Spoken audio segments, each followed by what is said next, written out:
வீடியோவில் நம்ம என்ன பார்க்க போகிறோம்னா மாங்காயில் ஜூஸுங்க. மாம்பழ ஜூஸ் இல்லை, மாங்காயில் ஜூஸ் பார்க்க போகிறோம். அதுக்கு முதல்ல என்னென்ன தேவைன்னு பார்ப்போம், அப்புறம் எப்படி செய்யலான்னு பார்க்கலாம். பாருங்கள், நான் ஒரு மாங்காய் எடுத்துருக்கேன். மாங்காய் தாங்க இது, பழம் இல்லை. ஒரே ஒரு லெமன் எடுத்துருக்கேன். 1 கப் அளவுக்கு சர்க்கரை எடுத்துருக்கேன்.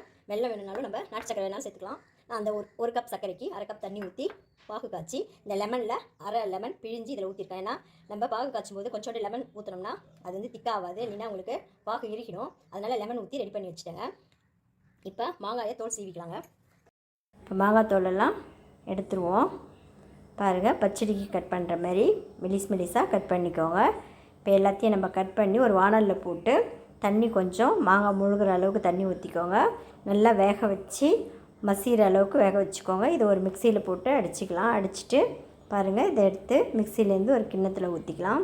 இப்போ நம்ம எடுத்து வச்சுருந்த அந்த பாகையும் இதில் ஊற்றிக்கோங்க. இப்போ இதில் கொஞ்சோண்டு ஒரு சிட்டிக்கு உப்பு போட்டுக்கோங்க. உப்பு போட்டுட்டு நல்லா கலந்துட்டு ஒரு வடிகட்டி வச்சு வடிகட்டிக்கோங்க. இல்லைன்னா அந்த ஜூஸில் சின்ன சின்ன பீஸ் மாங்காய் பீஸ் வரும். இப்போ இதை நல்லா வடிகட்டிட்டு ஒரு கிளாஸில் ஊற்றிக்கலாம். பாருங்கள், ஒரு கிளாஸில் ஊற்றிட்டு நம்ம ஐஸ் க்யூப் இருந்தால் அதில் போட்டுட்டு மிளகுத்தூள் வேணும்னா அதில் போட்டுக்கலாம்.